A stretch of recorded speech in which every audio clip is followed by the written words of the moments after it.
Kaya. I chose to study woodworking for my eighth grade project. I've always enjoyed crafts, so at first I thought I might do quilting for my project. After talking to my parents about different possibilities, I got excited about woodworking. Woodworking class with Mr. McGlone has always been one of my favorites. It turns out we have a close family friend who is a master woodworker. His name is Jay Triger. Jay and his wife actually used to babysit my mom when she was little. I contacted Jay and asked him if he'd be my mentor.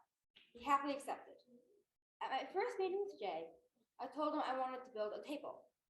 I had seen pictures of river tables, and although Jay had never made one, he was happy to do this with me. It'd be a fun, new experience for both of us. We met. We met once a week in the fall and twice a week starting January. I really enjoyed going to Jay's shop to see the things to work on my table. It was always fun to see the things he was working on, like giant rocking horses, bowls, plates, and window frames. While many woodworkers make beautiful tables for people's homes, the river table is a unique design invented by craftsman Greg Klassen. Greg was a struggling woodworker who loved his job and had a hard time supporting his family. One day, he came up with the idea of creating a table that looked like it had a river flowing through it. After he made his first river table, he knew he had come up with something original. Greg is now very successful and ships river tables all over the world.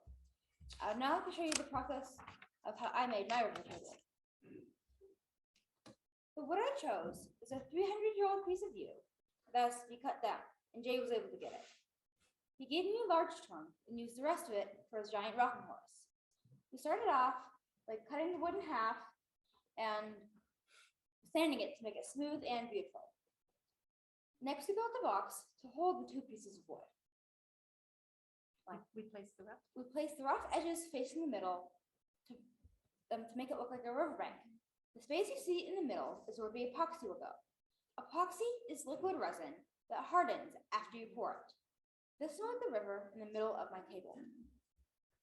I knew I wanted shells, stones, and coral in it to my river table to make it look like a real tide pool. I was lucky to be on a trip in Costa Rica with my grandmother. I spent many hours walking the beaches to find the perfect shells. At my next session with Jay, I placed the shells in the space you saw before and used epoxy mixed with dark blue dye to get the color of water. You can see here the epoxy has been poured, and I am now painting the sides to seal it so we can pour epoxy all the way to the top. Next, Jay said it was time to work on our legs since the epoxy had to dry for about a week. We used a big bandsaw to shape them, and here you see me sanding. After about a week, we took the wooden box holding the table together off. It was not easy. It was not easy. And once we got the box off, we chiseled the extra epoxy off to get smooth edges. Next, we used an electric sander attached to a vacuum to sand the wood and epoxy. So everything was even. This was not easy. And once we got the epoxy off, sanding took a long time. We spent somewhere between 6 to 8 hours sanding. Next, it was time to attach the legs. We drilled a shallow hole in 4 corners of the table and used wood glue mixed with sawdust to secure them. This had to dry for a few days. Meanwhile, we used a clear finish over all the wood to seal it. And now to show you my river table.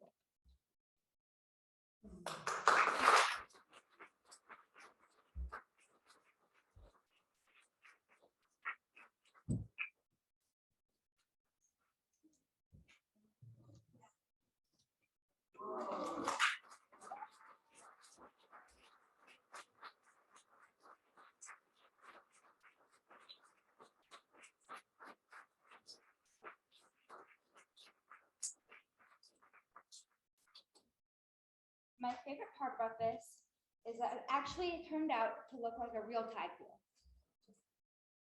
just as I imagined. Silky smooth.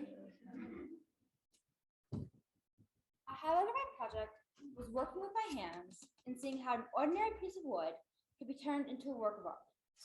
The hardest part of my project was sanding because it took so long.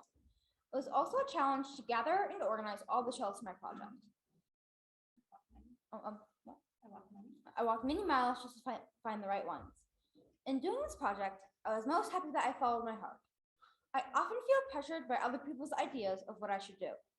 I learned to trust my decisions and my ability to think for myself. In closing, I would like to thank my mom and grandmother for getting me up to the shop.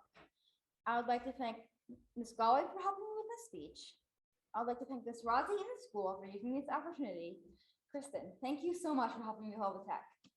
And I'd like to thank Doris for giving me the snacks and letting me climb the trees. And finally, I'd like to thank my mentor, Jay, for taking time away from his other projects to help me. Jay, you are an amazing, flexible, creative person. Thank you so much for letting me have ideas and seeing me through this project. This table will be a treasure to me always. Will you please stand?